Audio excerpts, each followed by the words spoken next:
Et sans plus attendre, on retrouve Mike Perez. Très bonne matinée, nous sommes mardi et le mardi, c'est Koh-Lanta avec Mike Perez. Bonjour Mike Perez. Bonjour Philippe. Comment il va bien aujourd'hui? Très très bien, je me réjouis de l'épisode de ce soir. Hein. Ouais. On arrive gentiment à la fin, on arrive bientôt à l'orientation. Hein. Ah oui, peut-être, oui, effectivement. On y arrive gentiment. C'est vrai que ça sent la fin. Hein. Et on sent dans l'état d'esprit aussi, hein, je trouve. Oui, bon, tu m'étonnes. Alors, déjà pour les candidats, t'imagines, là, ça fait concrètement 30 jours, je pense, qu'ils sont dans l'aventure. Ouais. Imagine-toi pendant un mois dans ces conditions-là. Ouais, je peux m'imaginer qu'ils se réjouissent d'arriver au bout. Non, alors, je dois perdre 20 kilos, je vais faire comme eux l'année prochaine. Les aventures de Koh-Lanta dans le Morak Show. Allez, Koh-Lanta, alors raconte-nous l'épisode de la semaine dernière. Alors la semaine dernière, on a pu voir que Daniel, qui est le doyen, c'est un ex-rouge, tu sais, qui joue un peu un double jeu. Hein, on n'arrive pas vraiment à le cerner. Et ben, résultat des courses, il n'y a plus personne qui peut le voir. Même ses coéquipiers ex-rouges peuvent plus le voir. Donc à chaque fois, tu te dis, il va finir quand même par se faire éliminer. Mais à chaque fois, il s'en sort. Tu vas voir, je t'explique. Bon, tout d'abord sur l'émission en elle-même, il y a eu une épreuve éliminatoire, l'épreuve des dominos, celle où tu dois mettre sur une planche en équilibre des gros dominos en bois, et tu sais, tu as une longueur, tu dois arriver à faire tomber ta dernière pièce dans le panier qui est tout au bout. C'est un jeu de patience, c'est un jeu où il faut être extrêmement méticuleux, ça demande de la concentration aussi, et Cynthia s'est imposée, donc elle a gagné l'immunité, hein, donc elle est sûre de pouvoir participer à l'orientation puisqu'il n'y a plus que 6 candidats en lice. Et Zakaria a été éliminé parce qu'il a fini dernier de cette épreuve et c'était donc une épreuve éliminatoire. Il se retrouve éjecté du jeu. Dommage pour lui parce que je pensais qu'il pouvait aller au bout dans le sens où il était très bien perçu, il n'y avait pas vraiment d'animosité contre lui et je pense qu'il était plutôt tranquille au niveau des votes du conseil. Mais voilà, il s'est fait avoir dans un jeu éliminatoire et donc l'aventure se termine pour lui. Et on arrive donc au conseil où tu te dis là, Daniel, il a vraiment une épée de Damoclès sur sa tête, mais je sais pas comment il fait, il s'en sort tout le temps, quoi. Il arrive toujours à s'en sortir. Il a le queue bordé de nouilles. Ouais. Et c'est Guillaume. Alors, peut-être parce que, voilà, t'as 3 ex-rouges contre 3 ex-jaunes. Les ex-rouges protègent quand même les leurs, donc protègent Daniel. Les ex-jaunes, bah, évidemment, ils votent contre Daniel. La petite nuance, c'est qu'effectivement, les ex-jaunes étaient privés d'un vote suite au conseil précédent où l'éliminé avait, on va dire, donné une interdiction de vote à Guillaume. C'était ce qu'il y avait dans sa poterie. C'est un peu compliqué si vous suivez pas, mais pour ceux qui regardent l'émission, ils me comprennent parfaitement. Et donc, résultat des courses, c'est Guillaume qui s'est fait éliminer. Mais, il est allé dans la grotte, dans la caverne, dans l'antre du destin. Et là, en fait, il avait bénéficié d'un petit coup de pouce de Clarisse, une ex-rouge. Vous me suivez, une ex-rouge qui donne des conseils à un ex-jaune, pour lui dire, il y a une poterie cachée qui pourrait te sauver les fesses. Et c'est effectivement ce qui s'est passé, c'est que dans cette poterie, il y a un duel de riposte. C'est-à-dire que Guillaume va pouvoir sauver sa place face à un des candidats encore en lice pour rester dans l'aventure. Et évidemment, il a choisi Daniel, ce qui est logique. Et donc, ça va se jouer entre Guillaume et Daniel pour savoir lequel ira à l'orientation, puisque c'est vraiment la prochaine épreuve, la prochaine étape. La suite, Mais on ne sait pas lequel des deux est qualifié, parce qu'évidemment, on a gardé le suspense pour l'émission de ce soir. On saura en tout début d'émission qui de Daniel ou de Guillaume va participer à l'orientation. Les autres, eux, ils sont sûrs d'y aller. Et ce soir, donc, il y aura cette mythique épreuve de l'orientation, où là, tu dois faire preuve de sang-froid, tu dois faire preuve d'orientation, ça peut aider aussi, mais parfois, il faut un petit coup de chance, parce que tu peux tourner autour du poignard, à défaut du pot, tu peux tourner autour du poignard pendant un long moment sans le voir, hein. Des fois il faut un petit peu de lucidité, de chance pour réussir à sortir gagnant de cette épreuve. On rappelle que ce sont les 3 premiers, les 3 qui trouvent un des 3 poignards qui iront sur l'épreuve finale des poteaux. Bon, alors Mike, ce soir, il sera devant sa télé, ça c'est sûr. Oui. Vous aussi peut-être, pour suivre la suite de ces aventures de Koh-Lanta. Et puis on en parlera évidemment mardi prochain pour Avec grand plaisir. la suite de ces aventures palpitantes. Écoutez le Morak Show partout en Suisse romande en DAB+. Morak Show, info, trafic. peut-être que vous nous écoutez tous les matins entre 7h et 9h dans votre voiture. Alors justement, vous les automobilistes, sachez qu'il va y avoir quelques petits soucis si vous avez l'habitude de circuler, notamment aux abords du Léman en raison du G7 qui se tiendra du 15 au 17 juin prochain du côté d'Évian. Toute la Suisse romande et surtout la région genevoise vont être un peu, perturbées. L'autoroute de contournement sera fermée en direction de la France, notamment entre Mérin et la frontière. Les automobilistes devront quitter l'autoroute A1 juste avant l'aéroport. Autre conséquence, la majorité des postes frontières seront fermés pendant cette période, on vous le rappelle. Seules 7 douanes vont rester ouvertes et les contrôles y seront en plus systématiques. C'est une situation qui inquiète fortement notamment les transporteurs routiers qui redoutent quelques retards lors de leur livraison et ces détours vont forcément engendrer quelques complications. Pour accompagner les usagers, sachez que la police diffusera en temps réel les informations liées à la circulation sur les réseaux sociaux ainsi que sur l'application Alerte Suisse. Je vous invite à vraiment télécharger cette application, ça vaut franchement la peine, ça vous permettra d'être au courant de tout ce qui se passe. Et puis un numéro qui a été mis en place également pour répondre aux questions du public concernant la sécurité, la mobilité et l'organisation de ce fameux sommet. Notez bien le numéro, il s'agit du 0800 902 456. 0800 902 456. Il est accessible tous les jours, y compris le week-end jusqu'au 18 juin et ça sera ouvert de 11h à 19h. 0800 902 456 et puis l'application Alerte Suisse. Et puis on vous souhaite évidemment beaucoup de courage et beaucoup de patience. Écoutez le Morad Show partout en Suisse romande en DAB+. Découvrez le monde de la télé avec Pal de Gomme. Excellente journée, on va parler bande dessinée maintenant avec Pal de Gomme qui nous a rejoint. Salut Pal. Mais salut Philippe, salut tout le monde. Les coups de cœur de la semaine. Et on parle de quoi aujourd'hui? Qu'est-ce que tu nous proposes dans tes coups de cœur? Alors on va parler en fait du deuxième tome, la bande dessinée qui s'appelle Timéo, Tête à Clash. C'est au scénario en fait, c'est Batser, c'est le youtubeur qui a plus de 12 millions d'abonnés aussi bien sur YouTube, toutes ces chaînes, c'est vrai que c'est impressionnant. Ouais. Et un dessinateur qui est génial s'appelle Baba. Et en fait, c'est vrai que c'est génial parce que ça apparaît en fait l'univers de Timéo. En fait, dans cette bande dessinée, il s'est remis avec son ex qui s'appelle Sabrina. C'est pas la meilleure idée du siècle, mais en même temps, lui, ses bonnes idées, il les garde pour faire des bêtises. Dans cette BD, ce qui est cool, c'est qu'on va vivre avec lui à l'école, où en même temps, il galère parce c'est un peu un grand cancre. Et sa fille de tous les jours avec sa maman qu'il appelle la daronne, son papa le daron, ses potes, même un nouveau à l'école qui s'appelle Maurice Roger. Et en même temps, c'est la vie de ses meilleurs copains. Et en même temps, il y aura son escargot géant, c'est-à-dire que lui, son animal de compagnie, c'est un grand baveux qui est excellent, qui s'appelle Jean Bave. Et c'est vrai que Timéo, pour savoir qui c'est en quelques mots, c'est un personnage qu'il a créé pour YouTube, Batser, et c'est des mini-vidéos où il rigole où il fait aussi bien ses parents, il fait tous les personnages dans ses vidéos. Puis il a eu l'idée, en fait, il y a quelques années, de dire, voilà, on fait une bande dessinée, et c'est Baba qui a été choisi pour dessiner. Et c'est vrai que Baba, c'est un dessinateur qui cartonne, c'est un génie du dessin, et en même temps, ce qui est cool, c'est qu'il a travaillé avec d'autres youtubeurs, Bat et Gaël. C'est lui qu'on doit aussi la série Game of Thrones, c'est le pastiche de la télévision du Trône de Fer. Il a aussi bien travaillé sur Space World, qui est en fait le pastiche de Star Wars. Et là, cette nouvelle série, je trouve elle est géniale. Donc c'est le deuxième tome qui est sorti. C'est Timéo, en fait, le deuxième tome.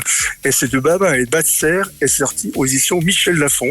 Et c'est vrai que pour tous les fans de cartoon, c'est vrai que c'est une BD qui est hyper énergique. Oui. Et c'est vrai que c'est une BD que je propose. Et c'est vrai que tous ceux qui sont fans de YouTube, de tous ces trucs-là, par rapport à Batser, ils vont avoir du plaisir à lire en bande dessinée.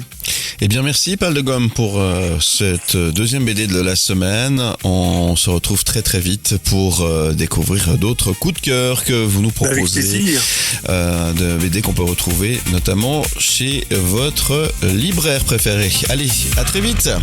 Écoutez le Morad Show partout en Suisse romande en DAB+. Les sujets de Mike. Très bonne matinée, merci d'être avec nous. On va parler des Oscars maintenant, mon cher Mike. Et ils ont pris une décision radicale. Ouais. Ça veut dire que tout ce qui sera à l'avenir généré par l'IA, alors je parle pas des effets spéciaux, mais tout ce qui est scénario ou acteur généré par l'IA ne pourra pas prétendre à la petite statuette. L'IA dans la tourmente, en tout cas en ce qui concerne les Oscars. C'est bien joli tout ça, mais comment est-ce qu'ils vont pouvoir contrôler tout ça? Parce que... C'est une bonne question, parce que, bon, là, on va dire que c'est ce qui vraiment saute aux yeux. Des acteurs, hein. On ne récompense que des vrais acteurs, des humains, acteurs, actrices. Hein. Si, par exemple, effectivement, tu as des acteurs qui sont générés par l'intelligence artificielle, et il faut pas confondre avec un film d'animation, évidemment. Alors, bien sûr qu'on n'a jamais récompensé La Belle au Bois dormant, hein. Ça c'est sûr, ni Bambi ou autre. Mais disons que voilà, on va tenir compte effectivement du fait que pour récompenser des acteurs, actrices, faut que ce soit un être humain. Oui. C'est logique. Hein. C'est ça, c'est normal. Oui. Et jusque-là, tu me diras, ça c'est facile à contrôler. Là où ça sera peut-être un petit peu plus compliqué, c'est au niveau du scénario. Parce que qui te dit que le scénariste, il n'a pas utilisé un tout petit peu d'intelligence artificielle pour sortir d'une impasse dans l'écriture de son scénario. C'est ça, ouais. Et on fait tout ça. Hein, aujourd'hui, ça fait partie des outils qu'on utilise. Voilà. Ouais. Donc...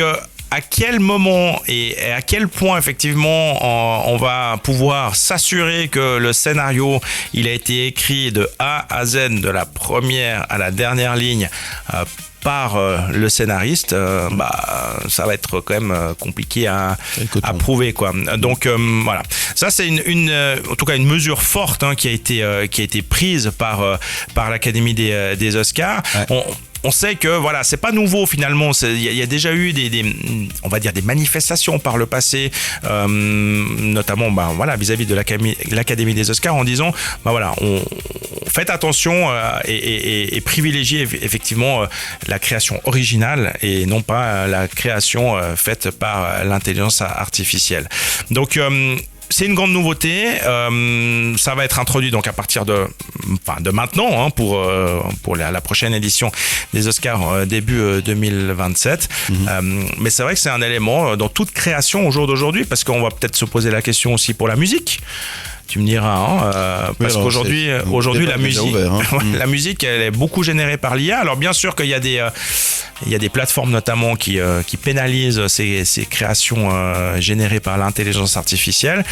Mais une fois encore, tu as, on va dire, deux extrêmes entre c'est généré à 100% ou bien il y a eu un petit coup de pouce de l'IA à un moment donné, quoi. Ouais. Et quelque part, oui, comme tu le disais, ça fait partie de notre quotidien et il faut aussi savoir s'adapter au quotidien. Et aujourd'hui, comme je te dirais que ce serait impensable de ne pas utiliser l'informatique pour t'aider dans tes tâches quotidiennes. On saurait plus faire sans, en fait. Voilà, et l'IA fait partie du quotidien.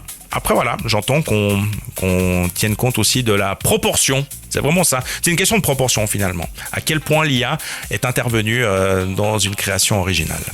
Eh bien, merci pour ces infos, mon cher Mike Pérez. Infos réalisées 100% par... lui-même. Non, j'avoue, des fois, je demande à l'IA de me corriger mes trucs. J'avoue. Et je le fais vraiment en toute honnêteté et j'assume complètement. Écoutez le Morad Show, partout en Suisse romande, en DAB+. Bienvenue sur la première matinale, multidiffusée de Suisse romande. Excellente journée, bienvenue ma chère Vanille. Et bonjour Philippe, bonjour à tous. Ça va aujourd'hui? Ça va très bien et vous? Bon. Ah bon, alors moi aussi. Hein. La chronique de Vanille. La chronique de Vanille. Alors on parle de quoi? Allez, quand on parle de vin, ça va tout de suite mieux. Bah oui, on va parler du programme des vignerons au mois de juin. Qu'est-ce qu'ils font, nos amis les vignerons? Comme chaque mois, je vous propose d'aller voir un peu le planning des vignerons, donc pour le mois. Et dans les vignes, la croissance est spectaculaire avec les journées qui rallongent forcément. Il fait encore jour à 22h. Les températures qui grimpent, les rameaux peuvent gagner jusqu'à plusieurs centimètres par jour en ce moment. Ah oui. Et les vignerons, ils passent beaucoup de temps à relever les branches entre les fils, les palissages, pour éviter qu'ils ne se cassent sous l'effet du vent ou même sous l'effet de leur propre poids. Et juin, c'est aussi le mois de l'ébourgeonnage. Derrière ce mot un peu technique se cache un geste essentiel, retirer les pousses inutiles pour concentrer l'énergie de la vigne sur les grappes qui produiront le vin. C'est du travail, c'est un sacré travail. C'est un sacré boulot minutieux à la main. Et puis il y a la floraison aussi en ce moment. C'est un moment discret mais capital. C'est à cette période que les futures grappes vont se former véritablement. Et les professionnels le savent bien, une belle floraison est souvent le premier signe annonciateur d'un bon millésime. Dans nos vignobles de Lavaux, de la Côte ou du Valais, les équipes sont également très attentives aux maladies avec les épisodes de chaleur, d'humidité comme on a eu là ces derniers temps. Oui. Il y a le mildiou Ouais. ou l'oïdium qui peuvent rapidement apparaître. Et la surveillance est donc quotidienne. Donc on profite nous des terrasses, des apéros au soleil, des longues soirées d'été, et les vignerons, eux, ils sont en pleine course contre la montre. D'ailleurs, ils sont aussi les premiers à nous recevoir en ce moment pour déguster leur vin depuis chez eux, donc n'hésitez pas à aller les voir au domaine. C'est une excellente idée et c'est l'occasion de découvrir plein de choses intéressantes finalement. Exactement. Et de faire des rencontres aussi. Merci beaucoup Vanille. Mais de rien, Philippe. On vous retrouve sur votre podcast. La Goutte Podcast sur Instagram, sur toutes les plateformes d'écoute, et puis vous pouvez en apprendre bien plus sur le vin, sur YouTube également. Écoutez le Morad Show partout en Suisse romande en DAB+. À table. Les coups de cœur, gastronomie. Les coups de cœur, les coups de cœur. Il est l'heure de retrouver Knut Fender. Bonjour Knut. Mais bonjour. Partez à la découverte des plus belles tables des Suisses romandes.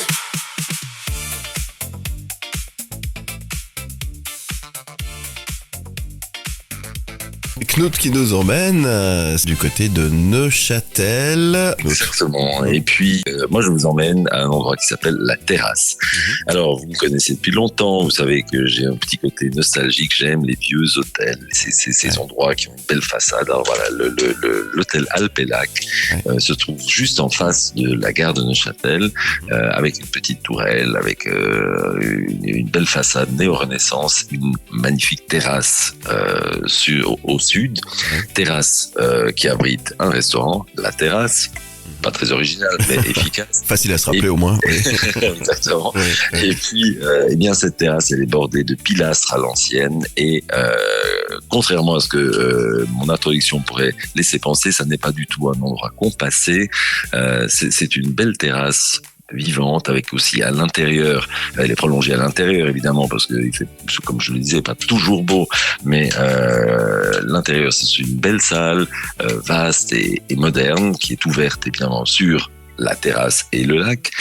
Et comme on est en face de la gare, alors je ne sais pas si vous connaissez Neuchâtel, mais la gare de Neuchâtel est en hauteur, donc c'est juste prodigieux. La vue est magnifique. Ouais. Et puis, dans ce restaurant, la Terrasse, eh bien, il y a un chef qui s'appelle Daniel Aérès et qui avant œuvrait à Yverdon, à la Prairie notamment, et qui est un chef plein de talent, qui fait donc là une cuisine extrêmement soignés, extrêmement graphiques, des beaux plats qui font plaisir. C'est pas du tout hors de prix, c'est pas du tout excessif dans la démarche, donc on part pas dans des délires, mais c'est vraiment une cuisine qui a une signature, c'est une cuisine qui est colorée, qui est de saison. Oui. On mange donc des choses, des assiettes qui sont belles, graphiques et très gourmandes sur la terrasse qui est, je pense, en tout cas l'une des plus belles terrasses de Neuchâtel. Écoutez